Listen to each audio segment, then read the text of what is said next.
loss of bladder control, periods of blank staring that lasted hours. They called them absences, now known as petit mal seizures. During these spells, the emperor's eyes remained open, his body rigid, but his consciousness vanished entirely. When he returned, he would ask what day it was and whether the bells had rung for mass.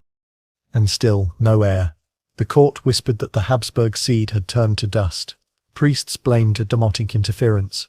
Physicians blamed weak nerves. But history knows the culprit, the very blood they were so desperate to preserve. By his late 30s, Ferdinand's body had become a fragile cage for a flickering consciousness.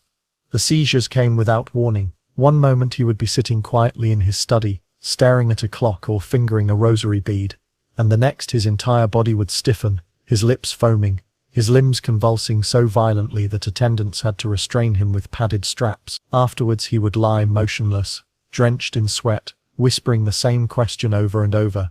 Am I alive?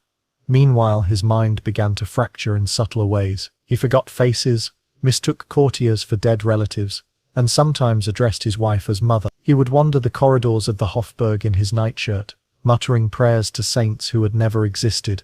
Servants often found him kneeling before blank walls, crossing himself and weeping. During these episodes he seemed aware of his decline. I am breaking, he told his confessor once.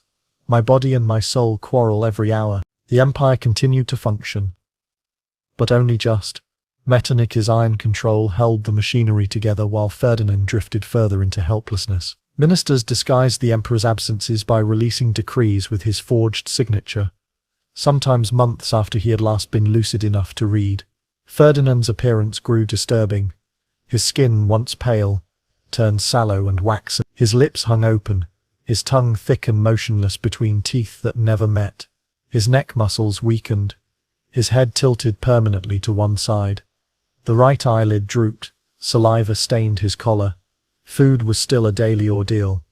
He could not chew without choking. His stomach rebelled after every meal.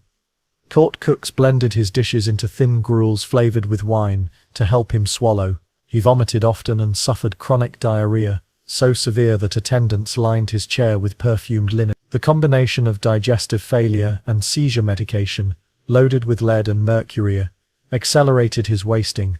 By 1844 his gait had deteriorated entirely.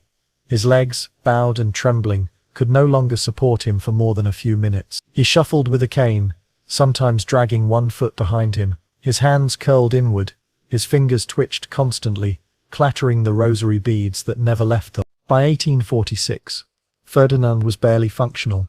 He suffered prolonged seizures that left him temporarily paralyzed.